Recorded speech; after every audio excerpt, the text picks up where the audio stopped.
भाई जो गुरु वचन पे डट गे, कट गे फंद 84 के। बच्चों, फिर काल को कहां तक जीतोगे तुम? ऐसी साधना कर सकते हो? ऐसी साधना करने के बाद भी इसने गणत झंडी काटी ना कट्टे, ये बकवाद दे दी। अब जितने वो जीव मरे, चाहे को हथियार तो मार दे, चाहे अपनी सिद्धि तो मार दे, वो पाप न्यारे लिखे जाते हैं। जब ये कभी स्वर्ग से वापस आओगा, महास्वर्ग से यानी ब्रह्मलोक से, कि ओम नाम के जाप से ब्रह्म भी वहां भी जाएगा। काल का इतना जबरदस्त षड्यंत्र है, आप सोच भी नहीं सकते। गरीबदास जी कहते हैं, सतगुरु आए दया करी, ऐसे दीन दयाल, बंदी छोड़ वृतास का, जठरग्नि प्रतिपाल। वो सतगुरु खुद है परमात्मा, सतगुरु रूप में। वो सतगुरु खुद आए परमात्मा सतगुरु रूप में। तो आज सतगुरु रूप में कौन आया जिसने काल के षड्यंत्र को समझाया? काल के षड्यंत्र को कौन समझा सकता है किस ब्रह्मांड में? बाकी तो सब काल के अधीन है। ये ब्रह्मा विष्णु महेश 33 करोड़ देवी देवता दुर्गा, ये सब तो काल के अधीन है। तो काल के षड्यंत्र को और कौन समझा सकता है? वही समझा सकता है जो काल से ऊपर है, और काल से ऊपर सतगुरु है। तो गुरुदेव कह रहे हैं वो सतगुरु खुद आए परमात्मा इस काल के षड्यंत्र को समझाने के लिए। तो आज कलयुग की बिचली पीढ़ी में तो काल का भयंकर षड्यंत्र है।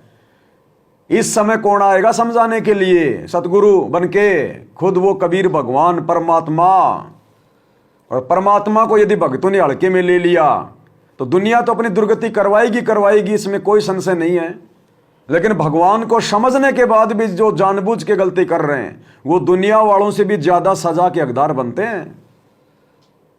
हो सकता है वर्तमान में तुमने जो दान धर्म किया है, गुरु की थोड़े बहुत दिन मर्यादा में रह के भक्ति की है, हो सकता है यह जन्म तुम्हारा बहुत अच्छा चला जाए, कोई दिक्कत नहीं है।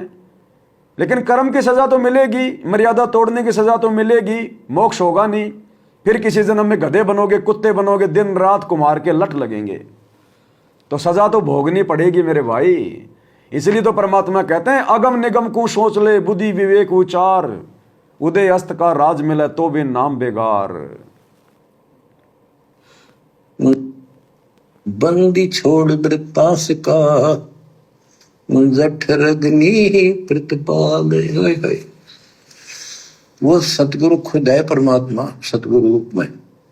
ऐसे दीन दयाल हैं, ये बंदी छोड़ हैं। इन्होंने आके काल के षड्यंत्र को, इस सारे जाल को समझाया। जब ये ब्रह्मलोक में भी सुख भोग कर नीचे पटकेंगे, इसको कुत्ता बनेगा, चणुक ऋषि वाली आत्मा। और वो जितने जीव मारे थे, इसके शर में कीड़े पड़ेंगे, नोच नोच कर बदला लेंगे। एक समय की बात है, गुरु शिष्य चले जा रहे थे, एक मछियारा मच्छी पकड़ा था, गाल के पकड़ के बाहर गिरा था। जो कथा सुना रहे हैं ना, अब हमने एक एक चीज को निष्कर्ष निकालते हुए आगे चलना, निष्कर्ष निकालते हुए। परमात्मा कहते हैं इन कर्मों की सजा यहां पर तुरंत नहीं मिलती है। कुछ एक कर्म होते हैं जिनकी सजा तुरंत मिलती है, बाकी तो अन्य जन्मों में मिलती है। तो वर्तमान में भगत भाई बहन जिस प्रकार से मर्यादा तोड़ रहे हैं ना भक्ति करते करते, तो जरूरी नहीं है कि इसी जन्म में उनको ये सजा मिल जाएगी। सबको नहीं मिलेगी, कुछ एक को मिलेगी, वो मिल रही है, अकाल मर रहे हैं। और बाकी जो इस बहम में है कि नहीं हमारी तो बहुत अच्छी भक्ति चल रही है, हम तो ऐसे ही गुरुजी के परिवार के पीछे चलेंगे, हैं क्या हुआ जो गुरुजी ने सत्संग में नहीं कहा तो गुरुजी के परिवार ने कह दिया, कोऑर्डिनेटर ने कह दिया, फाइनल है। तो सजा मिलेगी, सजा मर्यादा तोड़ने की, उस कुकर्म की। अरे गुरु का वचन तोड़ना तो लाख गायों की हत्या करने से भी बड़ा महापाप है। लाख गायों की हत्या करने से भी बड़ा महापाप है सतगुरु का वचन तोड़ना, सतगुरु के आदेश को तोड़ना। और यह कथा एक मछली पकड़ने वाले की, उस जन्म में तो मछलियां पकड़ रहा था, मछलियां तड़प तड़प के मर रही थी, शाम को भून भून के खा रहा था, परमात्मा का विधान उसके कानों के ऊपर से जा रहा था।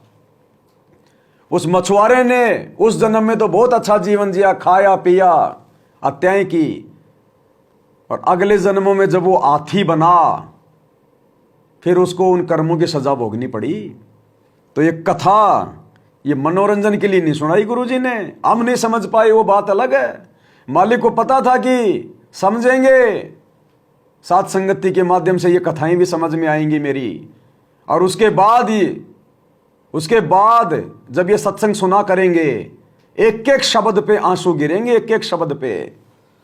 एक सत्संग में गुरुदेव ने कह रखा कि बच्चों, आने वाले समय में जब तुम इस भगवान से परिचित हो जाओगे, तो हम सोचा करते थे कि भगवान तो गुरुजी दाढ़ी मूंछ वाले उस कबीर के बारे में कह रहे हैं, तो हम तो उस कबीर को भगवान माना करते थे।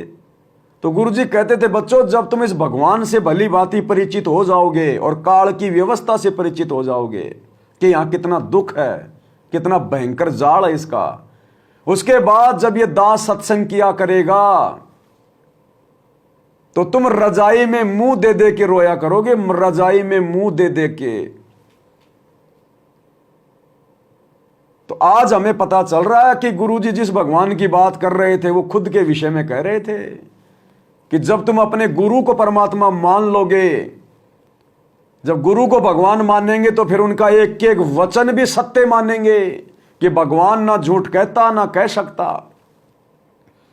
फिर वो बातें गुरुजी के हमारे हृदय को चोट करेंगी, एक एक बातें, और उस समय फिर हम लोग मुंह दे दे रोएंगे रजाई में मुंह दे दे के कि हमारा बाप हमारे लिए कितना दुखी, कितना परेशान हो रहा है। और यदि हमने इनके वचन को हल्के में ले लिया, मर्यादा तोड़ दी, तो लाख गायों की हत्या से बड़ा दोष लगेगा। तो वर्तमान में जो भाई बहन गंदी राजनीति करके, गुरुजी के परिवार के चक्कर में आके, कोऑर्डिनेटरों के चक्करों में आके,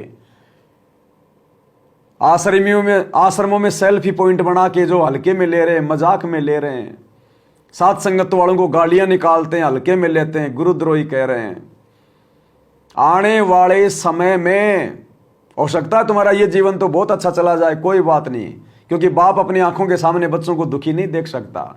लेकिन जब ये बाप यहां से चला जाएगा और तुम्हें काल के हाथ में सौंप जाएगा वापस कि ये मेरे नहीं है, इन्होंने मेरी बातें नहीं मानी, उसके बाद ये काल फिर तुम्हें जब नंगा नाच नचाएगा, डमरू बजा बजा के बंदर नचाएगा। जो गुरु बचन पे डट के कट गए फंद 84 के, कट गए फंद 84 के, कट गए फंद 84 के।